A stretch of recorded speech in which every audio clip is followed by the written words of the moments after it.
নমস্কার প্রিয় দর্শক, আপনাদের সবাইকে স্বাগত জানাই আমাদের রান্নাঘরে। আজ আমি আপনাদের জন্য নিয়ে এসেছি একটা দারুণ রেসিপি, বেকারির মতো মুচমুচে বিস্কুট, যা খুব সহজেই বাড়িতে তৈরি করা যায়। তাহলে চলুন দেরি না করে শুরু করা যাক। প্রথমেই একটি ডিমকে একটি বাটির মধ্যে ফাটিয়ে নিলাম। একটি হ্যান্ড বিটারের সাহায্যে ডিমটিকে খুব ভালোভাবে ফেটে নেব। ডিমটি খুব ভালোভাবে ফেটে নেওয়ার পর পরিমাণ মতো চিনি দিয়ে দিলাম। এরপর ডিম এবং চিনিটাকে খুব ভালোভাবে ফেটিয়ে নিন যতক্ষণ না চিনি গলে যায়। ডিম ও চিনির মিশ্রণটি ততক্ষণ ফাটিয়ে নিন যতক্ষণ না মিশ্রণটির রঙের পরিবর্তন ঘটে।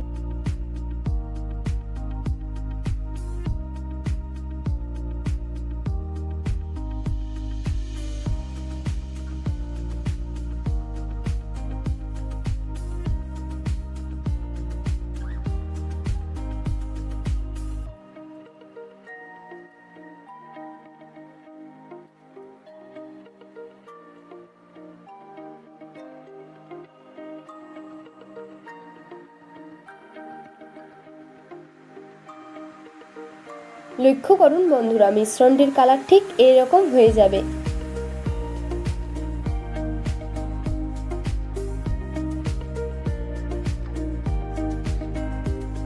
এবার অল্প অল্প করে সাদা তেল দিয়ে মিশ্রণটির সঙ্গে খুব ভালোভাবে মিক্স করে নিতে হবে তেলটিকে। আপনারা সাদা তেলের পরিবর্তে ঘি বা বাটার ব্যবহার করতে পারেন।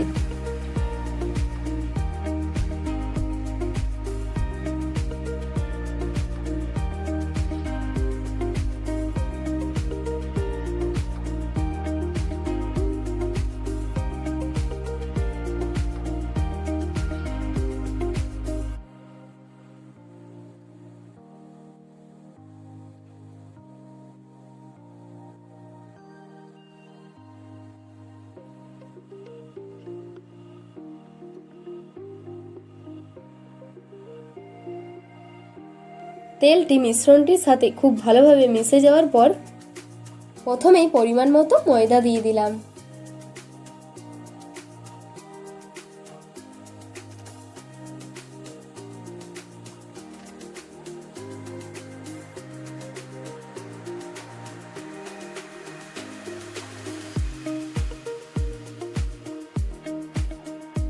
তিন চামচের মতো গুঁড়ো দুধও দিয়ে দিলাম।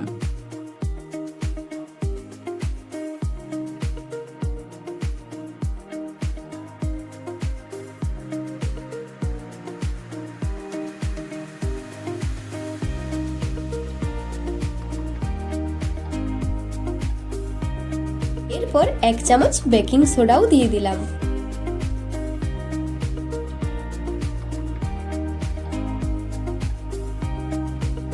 আমার বেকিং সোডার পরিমাণটা কিছুটা কম মনে হয়, আবার কিছুটা বেকিং সোডা তার সাথে যোগ করলাম।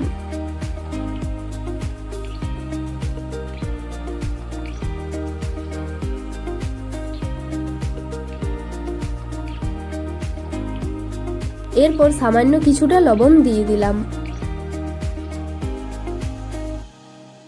সমস্ত উপকরণগুলিকে নিয়ে নেওয়ার পর সবগুলিকে ভালোভাবে মিক্স করে নেব।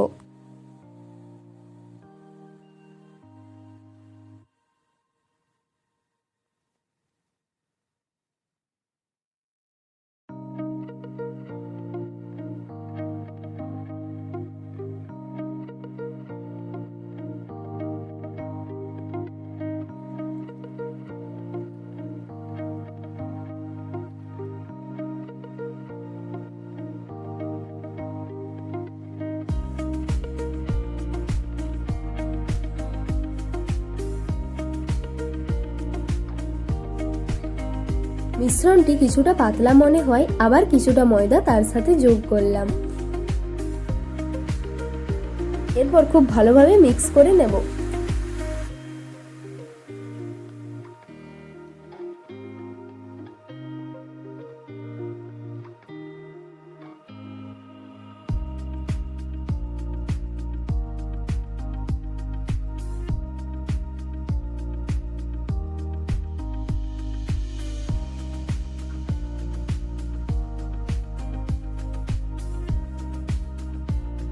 এরপর হাতের সাহায্যে মিশ্রণটিকে খুব ভালোভাবে মাখিয়ে নেব।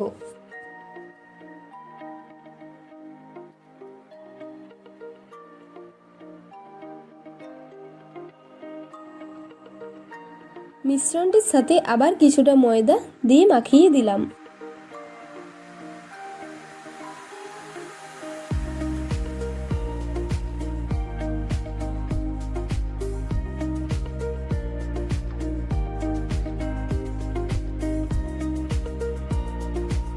মিশ্রণটি ভালোভাবে মাখা হয়ে যাওয়ার পর সেটিকে সাইডে রেখে গ্যাসের মধ্যে তেল গরম করতে বসিয়ে দিয়েছি।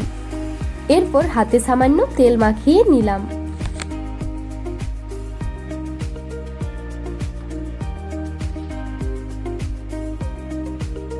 ছোট ছোট ডো বানিয়ে হাতের সাহায্যে বিস্কুটের শেপ দিয়ে দিলাম।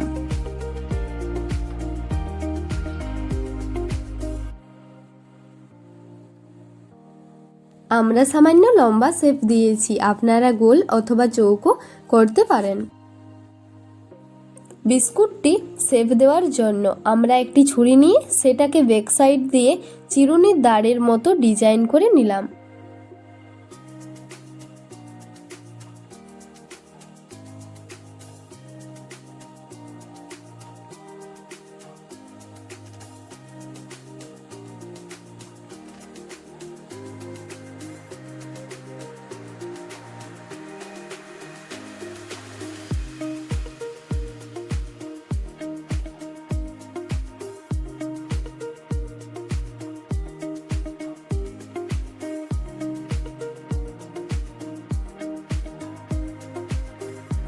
এরপর বিস্কুটগুলিকে ঠান্ডা তেলের মধ্যে এক এক করে ছেড়ে দিলাম। আপনারা যদি গরম তেল দিয়ে দেন তাহলে বিস্কুটের ভিতরটি ভালো ভাজা হবে না আর বাইরেটি পুড়ে যাবে।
এক সাইড ভালোভাবে ভাজা হয়ে যাওয়ার পর অপর সাইডেও উল্টে দিলাম।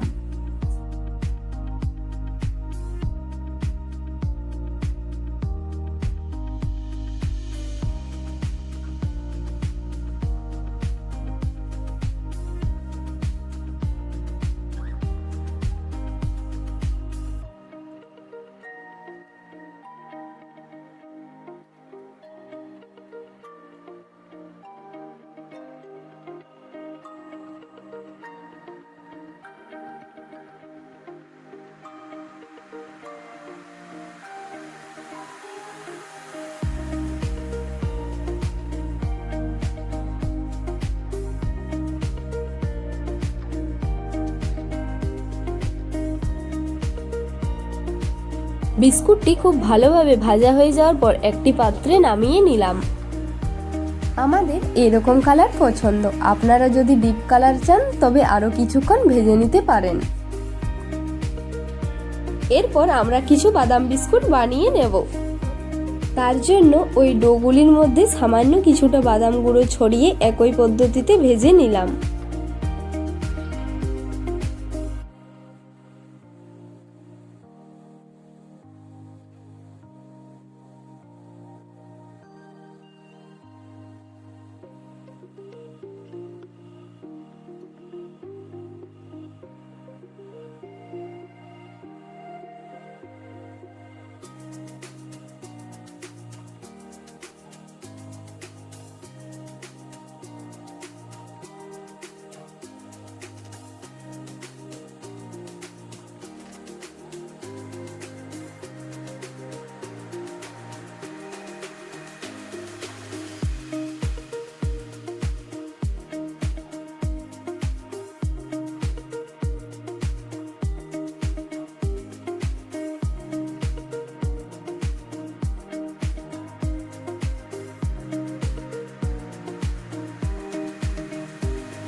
এরপর বাদাম বিস্কুটগুলোও তৈরি হয়ে গেল।